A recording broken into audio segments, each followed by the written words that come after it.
Alólóńgì ní ti gàjà o. Lẹ́gúnlé olóńgì ní ti gàjà o. Ojú mi ti tólé, ojú mi ti tóko. Ṣẹ́rí nílé àgọ́dọ̀, ojú télé TV ṣó ní kẹ́ máa wò nílé. Ojú télé TV.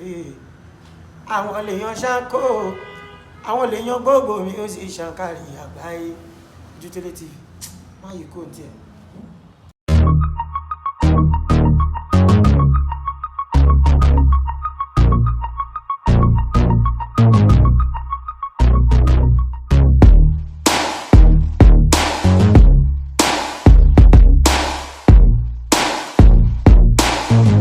Ìṣẹ̀lẹ̀ tó máa ṣẹlẹ̀ lórílẹ̀-èdè tí mo wà, tó máa ṣẹlẹ̀ nínú ilé tí mo wà, tó máa ṣẹlẹ̀ ládùúgbò tí mo wà, tó máa ṣẹlẹ̀ nínú ayé mi tí èmi náà máa fi rí ògolo. Olúwa jẹ́ ó ṣẹlẹ̀. That is the prayer we prayed yesterday. That's the prayer we prayed yesterday. Now, I want you to pray. Olúwa o, Olúwa gbogbo tí ọ̀tá mi gbìyànjú lórí ayé mi láti sọ mí di ẹdun arinlẹ̀. Olúwa lò ó láti ṣí fèrèsé àánú mi. Everything my enemy has planned that they have done to pull me down, to turn me to non-entity. Ayérayé o, Olúwa lò ó láti ṣí fèrèsé àánú fún mi. Ohun gbogbo tí ọ̀tá mi ti ṣe, ìgbìyànjú wọn lórí ayé mi láti sọ mí di ẹni lásán, lónìí ni kò gbúdọ̀ di ọ̀la. Ayérayé o, Olúwa lò ó láti gbé mi ga, lò ó láti ṣí fèrèsé. Sọ́dọ̀dúrà orúkọ Jésù. Ẹ̀mí mímọ́, ohun gbogbo tí ọ̀tá mi ti ṣe, ohun gbogbo tí ọ̀tá mi gbìyànjú láti sọ mí di ẹdun arinlẹ̀, gbogbo iṣẹ́ ọwọ́ wọn láti sọ mí di ẹni lásán, láti sọ mí di ẹni yẹpẹrẹ. Olúwa lò ó láti ṣí fèrèsé àánú mi. Ṣe lò ó Olúwa láti ṣí fèrèsé àánú mi. Olúwa lò ó láti ṣí fèrèsé àánú mi. Ṣí Olúwa lò ó, arúgbó ọjọ́ lò ó láti ṣí fèrèsé àánú mi. Fèrèsé àánú mi ó yá máa ṣí, ó yá máa ṣí. Ọ̀run àánú mi máa ṣí, ó yá máa ṣí. Lórúkọ Jésù, ó yá máa ṣí. Ọ̀run àánú mi ṣí, ọ̀run ìgbéga mi ṣí, ọ̀run ojú rere máa ṣí. Jésù Olúwa wa, àmín.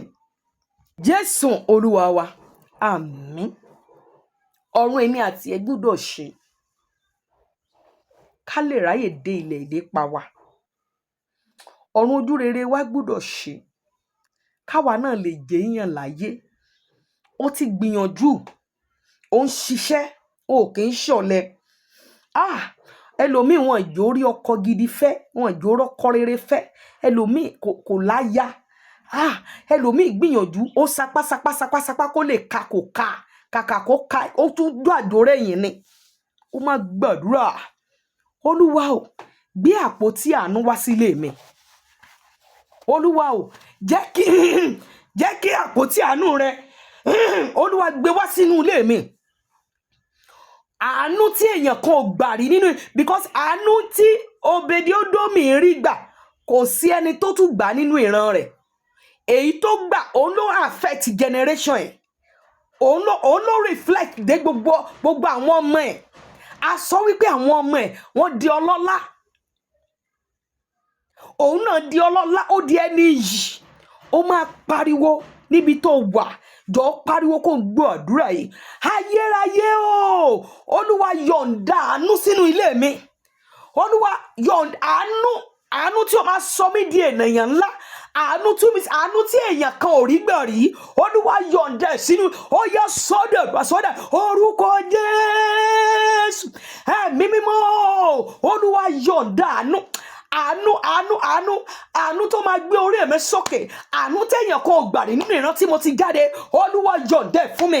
Olúwa yọ̀ǹda fún mi. Olúwa yọ̀ǹda fún mi. Olúwa yọ̀ǹda fún mi. Olúwa gbé sínú ilé mi. Olúwa gbé sínú ayé mi. Olúwa gbé sínú ilé mi. Olúwa gbé sínú ayé mi. Olúwa gbé sínú ilé mi. Olúwa gbé sínú ayé mi. Olúwa gbé sínú ilé mi. Olúwa gbé sínú ayé mi. Jésù Olúwa wa, àmín. Mo mọ̀ pé gbogbo àwọn tó ti ro Obedi-Odomi pin, wọ́n máa padà máa fi ọlá rẹ̀ tọrọ.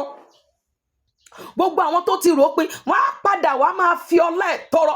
Pariwo gbogbo ìṣẹ̀dá tó ti ro ayé mi pin. Olúwa jẹ́ kán fi ìgbéga mi tọrọ.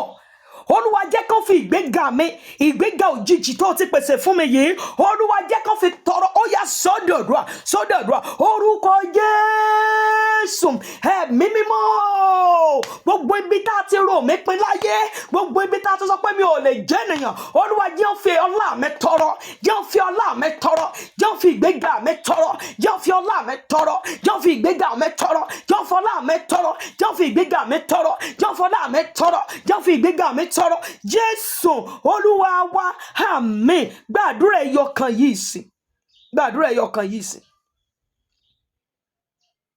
Olúwa o má jẹ́ kí ire mi ó takò mí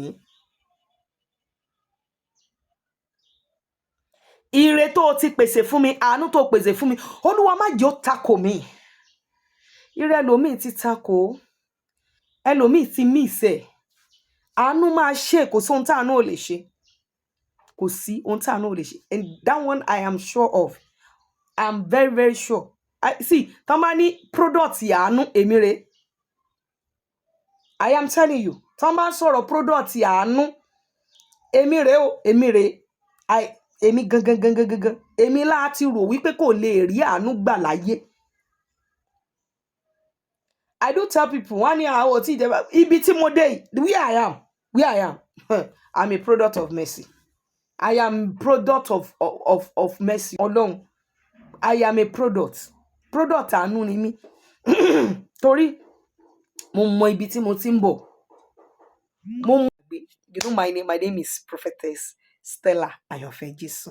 You are blessed. You are favored in the name of Jesus. This is altar of mercy, praise and prayer outreach. The Lord will bless you in Jesus' name. Hallelujah. Hey, thanks for watching this video. Subscribe on our YouTube channel. Subscription is free. You can call us on 0080597807 for your event coverage. Thanks.